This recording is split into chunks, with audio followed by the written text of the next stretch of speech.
Friends, आज के इस वीडियो में हम बात करने वाले हैं इंडियन आर्मी मेडिकल टेस्ट के बारे में।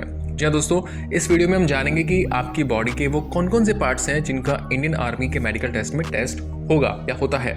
ओके, तो चलिए शुरू करते हैं और बात करते हैं सबसे पहले पार्ट के बारे में। सबसे पहला पार्ट है चेस्ट यानी कि सीना। यहाँ पे बेसिकली क्या होता है कि इंडियन आर्मी का जो क्राइटेरिया होता है, यानी कि कम से कम आपको अपना चेस्ट जो है 5 सेंटीमीटर फुलाना होता है। आपको अपनी सांस अंदर खींचनी होती है और आपको कम से कम 5 सेंटीमीटर का फुलाव करना होता है आपके चेस्ट में। तो ये हो गया आपका चेस्ट यानी कि सीने का जो मेडिकल होता है वो। अब हम बात करते हैं वेट यानी कि वजन। यहाँ पे आपका मिनिमम वेट, कम से कम आपका वेट जो है वो 50 किलो होना ज़रूरी होता है। अब हम बात करेंगे बॉडी मार्क्स के बारे में, यानी कि अगर आपकी बॉडी पे किसी भी तरह का कोई मार्क्स है, लाइक कोई कट लगा हुआ है या फिर कोई धब्बा है या फिर कोई टैटू बना हुआ है, तो उस सिचुएशन में क्या होगा कि आपके उस मार्क को मार्क कर लिया जाता है और फिर उसकी जांच होती है। और उस सिचुएशन में अगर आप जो भी क्राइटेरिया होता है उनका उसको फुलफिल करते हैं तो आप वो टेस्ट पास कर जाएंगे, अदरवाइज आपको बाहर कर दिया जाता है। ओके, अब हम बात करेंगे नॉकनी टेस्ट के बारे में। नॉकनी टेस्ट में क्या होता है कि आपको बिल्कुल अलर्ट पोजीशन यानी कि जो सावधान की पोजीशन होती है उसमें खड़ा किया जाता है। और फिर क्या होता है कि आपके घुटने से लेकर आपके जो नीचे के जो पाँव होते हैं उनके बीच का जो गैप होता है ना, उसको देखा जाता है। और जैसा कि आप यहाँ इमेज में देख पा रहे हैं, यहाँ पे 3 पोजीशन है अलग अलग। जो फर्स्ट है, बाएं से जो फर्स्ट है वो बिल्कुल गलत है, बिकॉज उसमें क्या है कि जो घुटने हैं वो बिल्कुल टच में है, तो वहाँ पे बिल्कुल भी गैप नहीं है, तो वो गलत है। सेकंड, जो बीच वाला जो पार्ट है वहाँ पे घुटनों से लेके पाँव तक जो एक नॉर्मल गैप है, ये नॉर्मल गैप होना चाहिए, तो वो बिल्कुल सही है। और जो थर्ड वाला है उसमें बहुत ही ज़्यादा गैप है, तो वो भी गलत है। तो जो बीच वाला जो इमेज है, अगर आपके पाँव इस तरीके से है, अगर आप सावधानी की पोजीशन में खड़े होते हैं और आपके पाँव इस तरीके से रहते हैं तो कोई प्रॉब्लम नहीं है, अदरवाइज आपको प्रॉब्लम हो सकती है। हाँ, अगर 19-20 का फ़र्क रहता है तो हो सकता है कि आपको कोई प्रॉब्लम ना हो या आपको वो थोड़ा वक्त दे दें कि आप इसको इम्प्रूव कर सकते हैं। और ऐसी बहुत सी एक्सरसाइजेज होती हैं जिनके थ्रू आप इस प्रॉब्लम को सॉल्व कर सकते हैं। सो ये हो गया आपका नॉकनी टेस्ट। अब हम बात करेंगे आपके पाँव की उन नसों के बारे में जिनका टेस्ट होता है।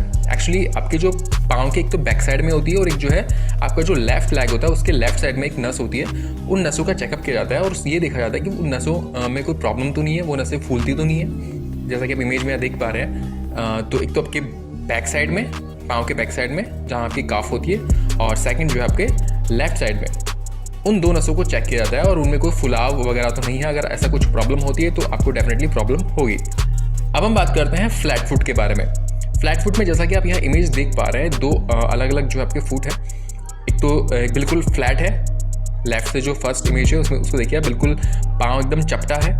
तो अगर आपका पाँव ऐसा है तो डेफिनेटली आपको प्रॉब्लम होगी। सेकंड इमेज जैसा अगर आपका पाँव है तो आपको कोई दिक्कत नहीं होने वाली, यानी कि जो बीच में थोड़ा बहुत नीचे जो स्पेस रहना चाहिए, अगर बिल्कुल जो सपाट है, चपटा है, तो डेफिनेटली आपको यहाँ पे प्रॉब्लम होगी। तो ये हो गया फ्लैट फुट। अब हम बात करेंगे आपके जो पाँव की उंगलियाँ हैं उनके बारे में। अगर आपके पाँव की उंगलियों का साइज़ बहुत ज़्यादा डिफरेंस है, बहुत ज़्यादा गैप है, उनमें बहुत ज़्यादा गैप है या फिर बहुत ज़्यादा बड़ी छोटी है या कटी फटी है, तो भी आपको डेफिनेटली प्रॉब्लम हो सकती है। तो आपके पाँव की जो उंगलियाँ, उनका शेप और जो गैप वगैरह वो एकदम नॉर्मल होना चाहिए। अब हम बात करते हैं आपकी आई साइट के बारे में, आपके आइज़ के बारे में। तो यहाँ पे आपकी 3 स्टेजेस होंगी। ओके, आई साइट के अंदर जो फर्स्ट स्टेज है उसमें क्या होता है कि आपकी आंखों के सामने एक पेंसिल होती है और उस पेंसिल को जो है वो लेफ्ट राइट अप डाउन, यानी कि लेफ्ट राइट या ऊपर नीचे वो जो है इस पेंसिल को घुमाते हैं आपकी आंखों की पुतली के सामने जो। और आपको क्या होता है कि अगर वो उस पेंसिल को लेफ्ट में लेके जा रहे हैं तो आपको अपनी आंखों की पुतली, जो आपका जो ब्लैक कलर का पार्ट होता है, उसको लेफ्ट में लेके जाना होता है। अगर वो राइट लेके जा रहे हैं तो राइट में लेके जाना होता है। अगर वो अप लेके जा रहे हैं ऊपर तो आपको ऊपर लेके जाना होता है, नीचे लेके जा रहे हैं तो नीचे लेके जाना होता है। इस सिचुएशन में आपको अपनी जो नेक यानी कि जो आपकी गर्दन है उसको मूव नहीं करना है, आपको सिंपली आपको जो अपनी आंखों के अंदर का जो ब्लैक कलर का पार्ट है उसको मूव करना होता है, आपको अपनी गर्दन को मूव करना नहीं होता है। तो ये हो गया आपका आई साइट, यानी कि जो आंखों का जो चेकअप होता है उसके अंदर पहला पार्ट, जिसमें कि आपको पेंसिल आपकी आंखों के सामने रख के जो है उसको घुमाया जाता है ऊपर नीचे दाएं बाएं, और आपको उसी के हिसाब से जो है अपनी आंखों के जो ब्लैक कलर का पार्ट होता है उसको दाएं बाएं ऊपर नीचे करना होता है। अब बात करते हैं हम आंखों का जो टेस्ट होता है उसमें सेकंड जो आपका कैटेगरी होता है उसमें क्या होता है कि आपकी दूर की और पास की नज़र को चेक किया जाता है। और इसमें जैसा कि आप इमेज में दिख पा रहे हैं कि अलग अलग साइज़ के टेक्स्ट लिखे हुए होते हैं और आपको वो रीड करने होते हैं। ओके, अगर आप वो सक्सेसफुली रीड कर पाते हैं तो डेफिनेटली आपको कोई प्रॉब्लम नहीं होगी। अगर आपको वो छोटे जो टेक्स्ट लिखे हुए उनको पढ़ने में दिक्कत हो रही है तो आपको डेफिनेटली प्रॉब्लम होगी। और अब हम बात करते हैं थर्ड कैटेगरी के बारे में। थर्ड कैटेगरी के अंदर क्या होता है कि ब्लाइंड टेस्ट यानी कि कलर विजन टेस्ट, यानी कि यहाँ पे आपका कलर को पहचानने की क्षमता कितनी है वो यहाँ पे परखी जाती है, वो यहाँ पे टेस्ट की जाती है। इसमें क्या होता है, जैसा कि आप यहाँ इमेज देख पा रहे हैं, एक सर्कल है और उसमें कुछ टेक्स्ट लिखा हुआ है, ओके, और आपको वो टेक्स्ट जो लिखा हुआ है उसको पहचानना होता है, और ये टेक्स्ट जो है अलग अलग हो सकता है, ओके। अगर आप ये टेक्स्ट इजी वे में पहचान पा रहे हैं, अगर पहचान पाते हैं तो कोई प्रॉब्लम नहीं होगी, अदरवाइज आपको प्रॉब्लम हो सकती है। तो ये हो गई आपकी आई साइट यानी कि आपकी आंखों का टेस्ट इस तरीके से होता है। इसमें 3 अलग अलग स्टेप्स होते हैं। एक तो जो है पेंसिल आपकी आंखों के सामने लाके जो इसको ऊपर नीचे दाएं बाएं घुमाया जाता है। सेकंड जो है यहाँ पे आपकी दूर की नज़र और पास की नज़र को चेक किया जाता है अलग अलग टेक्स्ट की साइज़ के हिसाब से। थर्ड जो होता है वो ब्लाइंड टेस्ट यानी कि कलर विजन टेस्ट के हिसाब से आपकी आंखों की जाँच की जाती है। अब हम बात करते हैं ईयर टेस्ट यानी कि आपके जो कान का जो टेस्ट होता है उसके बारे में। कान के टेस्ट के अंदर क्या होता है कि आपका जो सुनने की क्षमता होती है उसको टेस्ट किया जाता है। यहाँ पे आपके कान में किसी भी तरह के कोई भी फोड़ा या फुंसी नहीं होना चाहिए, कोई गंदगी नहीं होनी चाहिए, एकदम साफ़ सुथरे कान होने चाहिए, और आपका जो कान का जो पर्दा होता है वो भी एकदम उसमें कोई छेद वगैरह नहीं होना चाहिए, बिल्कुल सही होना चाहिए। और साथ ही जो है यहाँ पे मशीन के थ्रू भी आपका कान का टेस्ट किया जाता है। तो इस तरीके से आपका कान का टेस्ट होता है। और हम बात करेंगे अब नोज़ यानी कि आपके नाक के टेस्ट के बारे में। तो नाक में आपको जो नाक की जो हड्डी होती है उसको चेक किया जाता है कि वो कहीं से क्रैक तो नहीं है, उसमें कोई प्रॉब्लम तो नहीं है। तो ये हो गया आपका नाक का टेस्ट। इसके अलावा आपका यहाँ पे दांतों का टेस्ट भी होता है। दांतों के अंदर मतलब आपके दांतों में कोई कीड़ा तो नहीं लगा हुआ है ना, या फिर वो बहुत ज़्यादा पीले तो नहीं है ना, और वो कोई सड़े गले या फिर टूटे फूटे तो नहीं है, या फिर ऐसा नहीं कि मतलब बहुत ज़्यादा दांत निकले हुए हैं या फिर अंदर के साइड में। अगर नॉर्मल प्रॉब्लम, माइनर प्रॉब्लम है तो चलेगा, ऐसा कुछ नहीं, बट ऐसा नहीं बहुत ही ज़्यादा दांत आगे निकले हुए हैं अंदर के साइड में या फिर बहुत ज़्यादा पीले हैं तो डेफिनेटली आपको प्रॉब्लम होगी। तो जिनके दांत एकदम सही हैं, लाइक शेप सही है और दांतों का रंग भी ठीक है, तो कोई प्रॉब्लम नहीं होनी है, ओके।